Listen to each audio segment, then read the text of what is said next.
तो hello students, हाजिर है आपका अपना सभी तालिब आपके लिए नई वीडियो लेकर।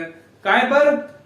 पैथोजेनेसिस ऑफ एड्स के ऊपर। लेकिन उससे पहले अगर आपने what is AIDS, history of AIDS, diagrammatic representation of AIDS virus, अगर आपने ये सब चीज नहीं देखी तो जाकर भैया पिछली वीडियो में देख लो यार, भला हो जाओ मेरा। तो अब हम देखेंगे पैथोजेनेसिस ऑफ एड्स के। भैया क्या होता है ये पैथोजेनेसिस ऑफ एड्स के अंदर एक पेशेंट है। हाँ, उससे पहले ये चीज मैं आपको डायग्रामेटिक रिप्रेजेंटेशन पढ़ा रहा हूं इसका। अब इसी चीज को पढ़ाने के बाद मैं आपको इसके नोट्स, इसके जो नोट्स हैं कि पहले ये होता है, फिर ये होता है, फिर ये होता है, फिर ये होता है, ये सब मैं आपको वो भी समझाऊंगा। तो मान लीजिए कोई पेशेंट है एड्स का, उसके अंदर वो वायरस आ जाता है, रेट्रोवायरस। और वो रेट्रोवायरस आ गया, अब सबसे पहले आते ही वो काय के ऊपर अटैक करेगा। वो सबसे पहले करेगा हमारे मैक्रोफेज सेल के ऊपर। यहीं से एक सवाल निकल के आता है, बड़ा इंपॉर्टेंट सवाल है क्या? On which cell does the virus firstly attack when it enters in our body? तो आंसर है मैक्रोफेजेस। सबसे पहले हमारी बॉडी में एंटर होने के बाद ये वायरस किस सेल के ऊपर अटैक फरमाता है? तो वो क्या है? मैक्रोफेजेस। तो जब ये रेट्रोवायरस इस मैक्रोफेजेस के अंदर आ गया है, अब ये इसकी जो सेल वॉल होगी उसको फ्यूज करने के बाद जब ये अंदर आएगा, मान लीजिए ये आ गया मैक्रोफेज, अभी इसकी चीज को वो हो गया, ये फ्यूज किया इसने, फ्यूज करने के बाद इसके अंदर आ गया। अब अंदर आने के बाद सेल के अंदर बहुत सारी चीज होती है, सेल मेम्ब्रेन, क्या क्या होता है, बहुत सारी चीज होती है, मैक्रोफेजेस वगैरह, न्यूक्लियस, हर चीज होती है। तो फिर ये अंदर आया, अभी अंदर आने के बाद क्या तैयार करेगा? Single stranded RNA. इसके अंदर से ना हमने देखा था कि इसके अंदर सिंगल स्ट्रैंडेड आरएनए होते हैं। अब सिंगल स्ट्रैंडेड आरएनए सबसे पहले कन्वर्ट होंगे एचआईवी डीएनए के अंदर। अब ये भैया एचआईवी डीएनए के अंदर कन्वर्ट तो हो रहे हैं, इसको हम रिवर्स ट्रांसक्रिप्टेज कहते हैं। अब ये रिवर्स ट्रांसक्रिप्टेज क्या होता है? रिवर्स ट्रांसक्रिप्टेज समझने से पहले आपको समझना होगा कि ट्रांसक्रिप्शन क्या होता है। डीएनए से एमआरएनए का तैयार होना, फ्रॉम डीएनए टू एमआरएनए जो कन्वर्ट होता है वो, उस चीज को हम कहते हैं ट्रांसक्रिप्शन। अब डीएनए अब आरएनए से डीएनए का तैयार होना, इसको हम कहेंगे रिवर्स ट्रांसक्रिप्टेज। और किस एंजाइम से होता है? Reverse transcriptase enzyme. तो भैया ये आरएनए से डीएनए में तब्दील हो गया, उसके बाद ये जो हमारा नॉर्मल डीएनए है, ये जो क्या है? नॉर्मल डीएनए हमारा।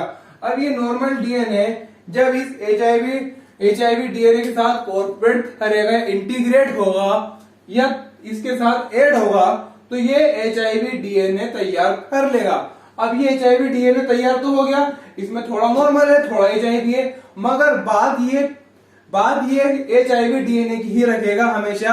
अगर एचआईवी डीएनए कहेगा इसे कि तू ये कर, तो ये बात एचआईवी डीएनए की ही मानेगा, नॉर्मल डीएनए की बात नहीं मानेगा ये मैक्रोफेज में एंटर होने के बाद। अब ये उसके बाद क्या तैयार होगा यहाँ पर? HIV mRNA. क्या? HIV mRNA. इसी को हम कहते हैं एचआईवी फैक्ट्री। अनदर एक इंपॉर्टेंट क्वेश्चन यहां पर सामने आ गया है, वो क्या कि which cell is called HIV factory? तो macrophages called HIV factory. Macrophages को हम एचआईवी फैक्ट्री कहते हैं। तो ये एचआईवी डीएनए से इसने सिंगल स्ट्रैंडेड आरएनए बनाया, जो क्या था? HIV mRNA. अब ये ऐसे बहुत सारे तैयार होंगे, मैंने सिर्फ दो लिए, मैंने सिर्फ दो को इंडिकेट किया है, मगर मिलियंस में होंगे, ये मिलियंस में होंगे।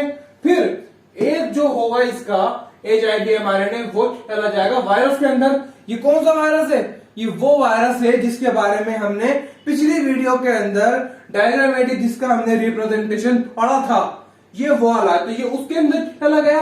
दूसरा वाला जो है वो जाएगा राइबोसोम के अंदर। अब ये राइबोसोम के अंदर आने के बाद राइबोसोम से कहेगा कि राइबोसोम तू प्रोटीन तैयार कर। कौन सा प्रोटीन? वो प्रोटीन जो मेरे को चाहिए, जिससे मैं पूरी बॉडी को तबाह कर सकूं, वो प्रोटीन मुझे तैयार कर। अब ये बेचारा तैयार करके देगा इसको वो वाला प्रोटीन। अब जब ये वाला प्रोटीन तैयार हो जाएगा तो ये भी इसके साथ इसके अंदर आ जाएगा, कायम आ जाएगा, उस HIV वो उस एड्स वायरस के अंदर आ जाएगा।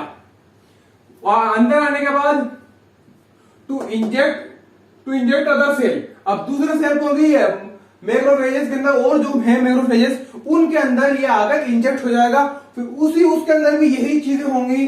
फिर उसके बाद ये काय में आएगा, हमारी हेल्पर टी सेल के अंदर आएगा। हेल्पर टी सेल के अंदर आ गया तो मान लो काम तमाम हो गया, खत्म हो गया काम। यहां पर एक क्वेश्चन ये आया है इंपॉर्टेंट कि भैया on which cell does virus attack after macrophages. Macrophages के बाद वायरस कौन से सेल के ऊपर अटैक करता है? That is helper T cell. Helper T cell के ऊपर अटैक हो जाता है। तो हेल्पर टी सेल के ऊपर अटैक होता है तो अभी कहता है कि भैया मैं तो खुद ही हेल्प मांगता हूं सबसे, हेल्पर टी सेल हूं मैं, अब मुझ पर ही अटैक हो गया तो मैं क्या करूंगा यार, ये हो जाएगा। तो उसके बाद इंसान की जो इंसान इम्यूनो डेफिशिएंट हो जाएगा। इम्यूनो डेफिशिएंट होने के बाद जनरली लीड्स टू डेथ, यानी कि उसकी मौत हो जाएगी, फिर उसको कोई नहीं जिंदा रख सकता। आपको एक थोड़ी हायर लेवल की बात समझाऊं ना मैं, तो जब ये उसके अंदर क्या कहते हैं, जब ये हेल्पर टी सेल्स की जो मात्रा है वो 400 mm³ या फिर क्यूबिक सेंटीमीटर से कम हो जाती है या उस तक आ जाती है, तो यार वो अपन फिर कहते हैं कि ये HIV इन्फेक्टेड नहीं है ये इंसान, ये इस इंसान को एड्स हो चुका है, अब इसको कोई संभाल नहीं सकता। आपके दिमाग में सवाल आ रहा होगा कि यहाँ पर ये प्रोटीन का क्या काम है? प्रोटीन का क्या काम है यहाँ पर? वो ये काम है कि जो ये वाला जो एड्स के वायरस का जो डायग्राम है या उसका जो स्ट्रक्चर है, उसके अंदर आपने न्यूक्लियोक एसिड P24, न्यूक्लियोक एसिड P18 पढ़े होंगे ना, वो भी तो क्या है, प्रोटीन ही तो है।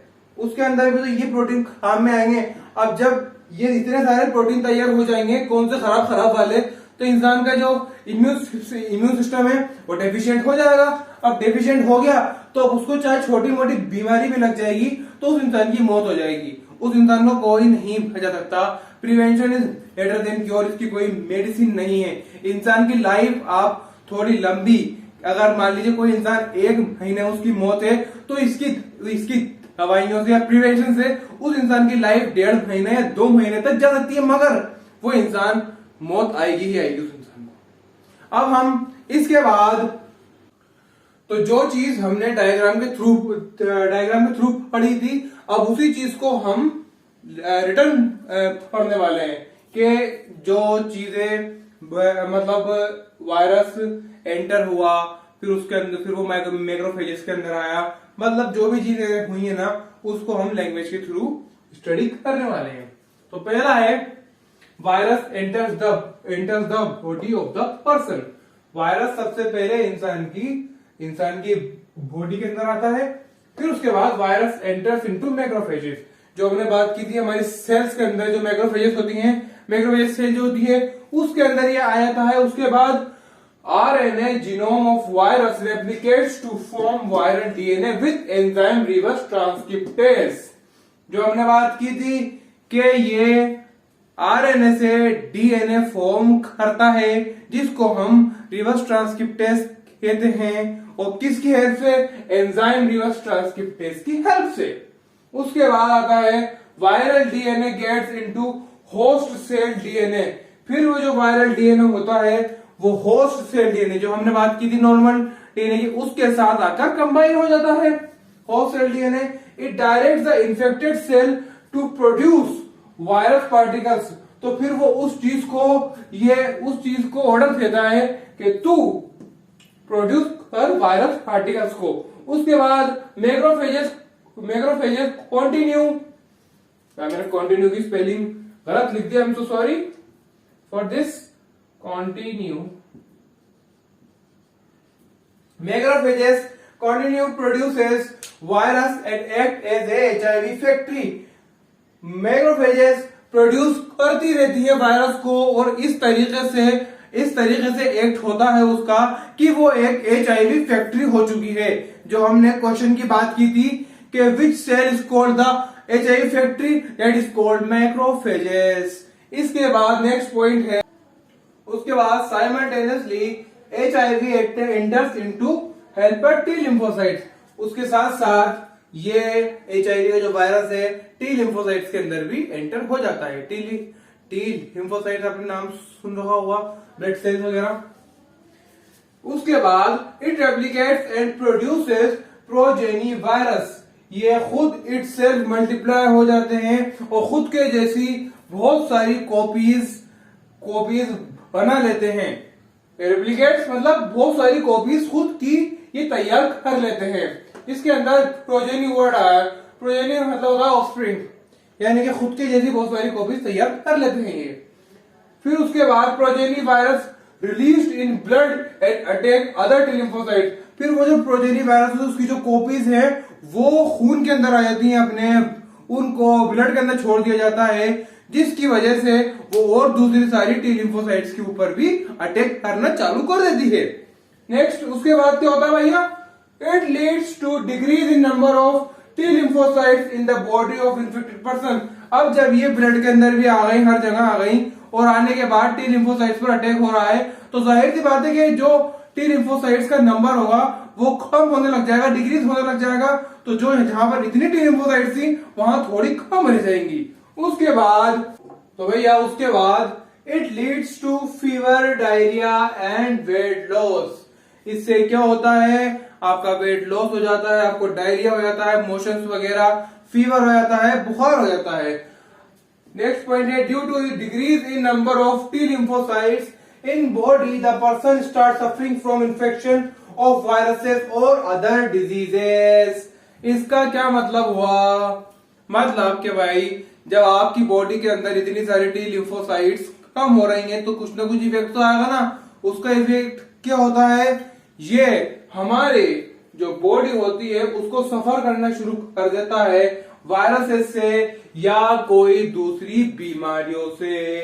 अगला पॉइंट है, इसके आगे क्या होता है, the patient become immunodeficient and is unable to protect him और हर अगेंस्ट दीज इन्फेक्शन। इससे क्या होगा, हमारा जो इम्यून सिस्टम है वो डेफिशिएंट हो जाएगा, हम किसी भी बीमारी से फाइट नहीं कर पाएंगे। तो क्या होगा, हमें कोई सा भी इन्फेक्शन या बीमारी हो जाएगी, फिर आखिर में क्या होगा, डेथ हो जाएगी। डेथ हो जाती है इस इंसान की।